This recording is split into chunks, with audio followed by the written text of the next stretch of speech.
My name is Michael DeLu. Today is the last episode of the week of Pull Up the Tape. Today is also October 22nd, 2022, and this is episode 108 of Pull Up the Tape. With that being said, I'm going to just jump right into the politics, man. I'm really, really excited. Like I said, man, things are about to go up from here, man. This is the moment that I've been waiting for, and, this is my opportunity to shine and, to start turning heads, you feel me, and start stepping myself in the fish. Start stepping myself and start really popping my shit. All right, with that being said, 2 games to talk about today.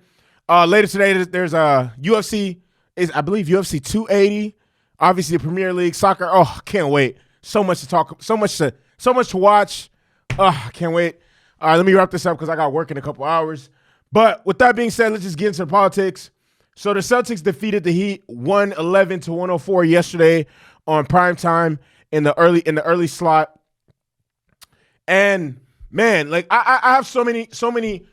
I can speak highly of the Celtics for days, for weeks, for months, and I know for a fact the Celtics this season will give me reason to believe that they can make it back to the finals, and they're a team with they're a team that's motivated. They're a team that's on a mission, and they've obviously grown and learned. I mean, yeah, it is a little early to say, but I mean, if you look at the 2 games they've played, they played the Sixers and they played the Heat, both teams that they'll possibly see in the playoffs, and they got statement wins against both of them. Yesterday against the Heat, they utilized their size.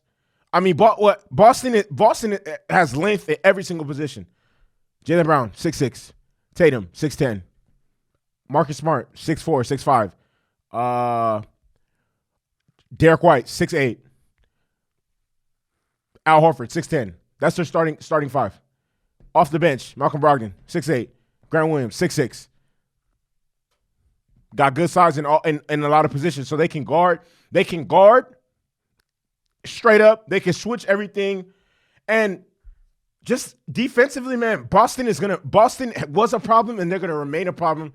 And not only do they flex their muscle on the defensive end, on the offensive end, specifically the 3-point line, they're flexing their muscle too. They're in the game. Like, come on now, like, hey, Boston is for real. And to no surprise, they played a really, really good team defense. The thing with Boston is they play complementary basketball. What I mean by complementary basketball is they play great defense, play great offense. The defense leads to open opportunities and good looks on and vice versa. And the fact that they play good offense allows them to get set on defense and be able to do the same thing on every single possession, back and forth, complementary basketball. And on the offensive end, great versatility. Every time on every offensive possession, they're swinging the ball. They're trying to find the best look possible. Everyone is touching the ball before the shooter gets a shot off. And just watching that, it's just like, man, this team is looking like a well-oiled machine. And the crazy thing, and I'm just gonna keep saying this. This is why so many people, when I look at some of these things, and I just wonder, okay, well, what was the thought process behind this? The whole notion that Jaylen Brown and Jason Tatum can't coexist and work together and thrive and experience success, that's fucking crazy. Look at them now. They're literally, they might be the best. They might literally be the best duo in the NBA. And if you want to talk about all around play, both of them are all NBA level players. Jason Tatum, first team All NBA. Jaylen Brown probably be second team All NBA this season. Both of them are issues on both ends of the floor. And one of the biggest things that I feel like needs to be highlighted is the fact that in the third quarter, when they weren't getting essentially all the calls were going against them, they weren't getting majority of the calls or foul calls, and they were turning the ball over and whatever the case may be. And Miami started to mount their run. Hey, Jason Tatum and Jaylen Brown looked at each other, was like, nigga, get off. Nigga, get off. And then they both got aggressive and then started hitting shots. Not even hitting tough shots. They started hitting tough shots. They picked the team up, and then they rallied the Celtics to the finish line. Celtics outscored the Heat 20-4 to end the third quarter, which is what pretty much essentially sealed the game. Jason Tatum, 29 points. Jaylen Brown, 28 points. Man, Jaylen Brown, man, both of these dudes, first 2 games of the season, both of them went for more than 25 in each game. The first time that's happened since Robert Parrish and Larry Bird in franchise history. That's like almost 30, 40 years. And Jaylen Brown just based on the eye test, Jaylen Brown looks like he's on a different level at this point. Like, yeah, and then I said this about Giannis in yesterday's podcast, and I'm gonna say about Jaylen Brown. I mean, not that they're on the same level in terms of player, because obviously Giannis is like much, much better than him. But Jaylen Brown is one of the he's just so talented and just in his bag so much and can do so much offensively that it seems like every single time I watch him play basketball, I sit there in awe and like he genuinely wows me. I honestly can't say that about a lot of players, but Jaylen Brown is one of those players that I can say that about. Every single time I watch him play back, like yesterday, there was one play in I want to say the first quarter where he gave Jimmy Butler such a crucial bucket. And I'm looking at this guy like, damn, man, Jimmy Butler is not a scrub, especially not on, like, bro, Jimmy Butler's like, his calling card when he first got into the NBA was defense. Like, and what we see from Jimmy, like, Jimmy is one of the players that we've seen, like, he's grown as a player from, like, start to finish. Like, you know, Jimmy wasn't this good when he first got into the league. What his calling card was and what he could hang his hat on was his defense. Jimmy has always been a great defender. And when I see Jaylen Brown just dragging him on that possession, I'm just like, wow. Jaylen Brown is different. His bag is different. He's different. The Celtics are different. Hey, the Celtics have a point to prove. Like, you know, and I will say this because I do agree to a certain extent. You know, the Celtics were lucky that they didn't have to face a fully healthy Milwaukee squad, but that's just essentially how the game, how basketball works. In the NBA, a lot of teams are talented enough to win a championship. A lot of teams are talented enough to go to the finals. I mean, things just have to go your way. Your team has to stay healthy, whatever it can be. And I feel like this year, Boston definitely wants to prove that what happened last year was not a fluke, and they could go back again against they could beat every single team in the Eastern Conference healthy, and they won't have an issue. Not they won't have an issue, but like people need to be afraid of them, be afraid of playing basketball against them, especially in a series. Come on now. And then last thing I want to say about Boston, man, Malcolm Brogdon coming off their bench is a massive, massive, massive upgrade from Peyton Pritchard. Malcolm Brogdon has size. The biggest difference between Malcolm Brogdon and Pritchard, because they can both shoot, but Malcolm Brogdon has size and he's a far superior defender. Man, the league is lucky that the league is so lucky that Danilo Gallinari tore his ACL, because with him, that's more. Oh man, the Celtics are already going to be a problem. With that dude, they would have been even more of a problem. Let me talk about the Heat real quick, because man, the Heat got. I definitely don't want to use the word dominated, because I definitely don't think that was what happened. But the Heat definitely look like the inferior team to the Celtics. They definitely need more size. Like, the Heat allowed the Celtics to out-rebound them, out-hustle them, out-muscle them. The Celtics got so many more second-chance points because Bam cannot be the only person on the floor that's with the intention of rebounding. And when he went down with foul trouble, they got crushed on the fucking boards. Like, and then also on top of that, yesterday the bench was abysmal. Like, besides Gabe Vincent, the bench gave them nothing. Max Strus, 2 points. That's not good enough. Dwayne Dedmon, 2 points. That's not good enough. Duncan Robinson, 0 points. Not only is that not good enough, that's fucking terrible. And then Caleb Martin, you're in the starting lineup, 4 points? That's not good enough. And the Celtics improved to 2-0. The Heat fall to 0-2. So the Heat got to get it together. They need more size in the front court. They need way more. Dwayne Dedmon is not it. Sorry. Like the Heat, I don't know. The Heat didn't look incredible against the Bulls. Didn't look incredible yesterday. I mean, they had chances where they could have won, but overall, not the best showing. Not the best showing for them.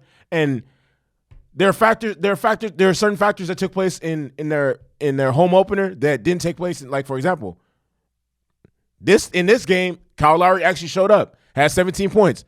Game 1, absent. You couldn't even tell that he was there. Same thing, some shit that happened in this game. For example, Jimmy Butler, kind of quiet for the most part, 18 points, had a very strong outing in the first game. Tyler Hero, strong outing in the first game.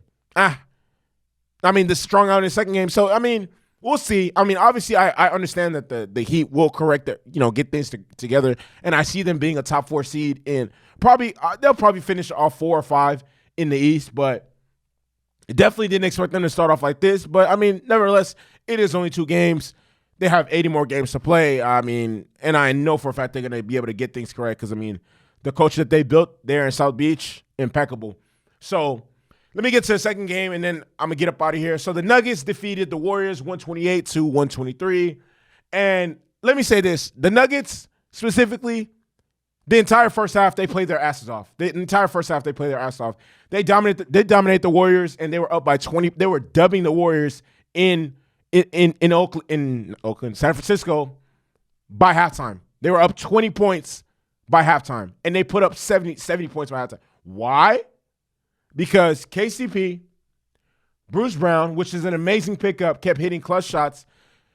KCP 17 points, Bruce Brown 20 points, and Bones Highland. Man, I'm gonna speak. I know I'm gonna speak.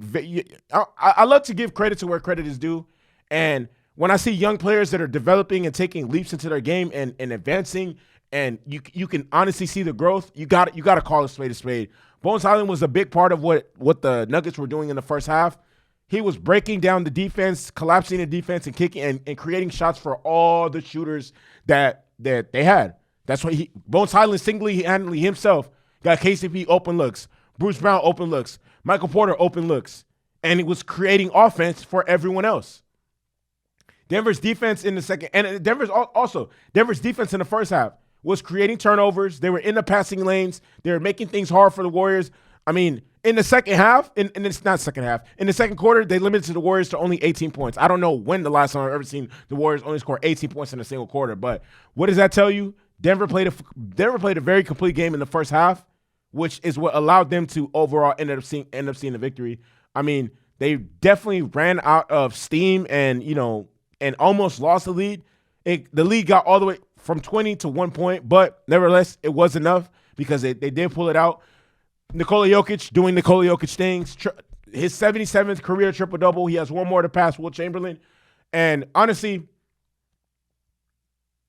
just a very, very complete game from the Nuggets. And then this team, man, I can't wait. I cannot wait. The Nuggets are also gonna be a problem in the Western Conference.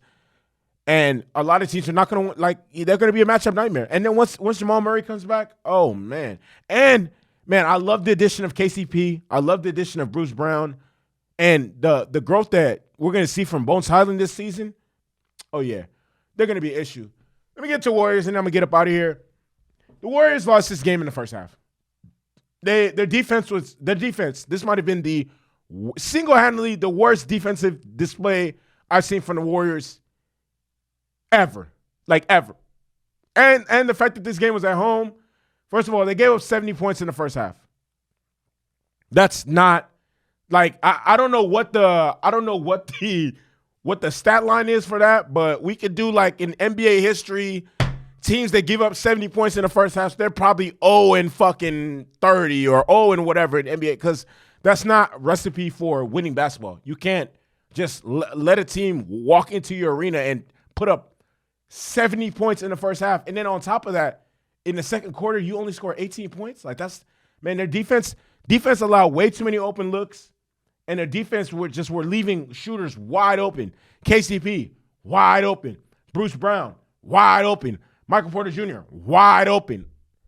Even Jokic was getting wide open threes, and I'm just watching this shit this is not Warriors basketball. But credit to them, they fought back, but in the end, it just wasn't enough. Why? Because they dug themselves in too much.